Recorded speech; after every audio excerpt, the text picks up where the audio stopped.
So I've got this beautiful watermelon juice that I've just freshly pressed using the Mod cold press juicer.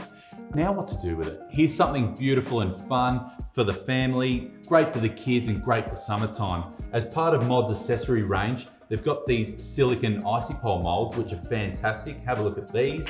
They hold 10 icy poles at once.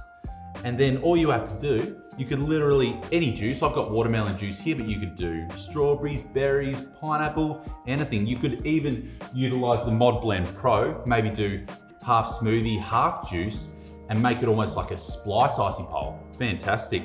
And all you have to do is carefully pour the juice into the mold and fill that up to the top. So with these icy poles, it's just fresh juice. Lots of artificial sugars and sweeteners in store-bought icy poles, but these are just the pure juice. And you could literally freeze anything and kids will eat it. Kale icy poles, anyone? All right, so yeah, you get the idea there. I've filled up a few. Then all you have to do, pop the lid on, and then pop your icy pole sticks that come with the mold as well. And then all you have to do is pop them in the freezer for a few hours. And then here's some I prepared earlier.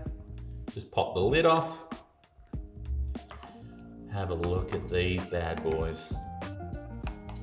So you've got beautiful watermelon icy poles, no hidden nasties, no hidden sugars. All it is just natural juice from the amazing Mod cold press juicer. Great for summertime. The kids will love it.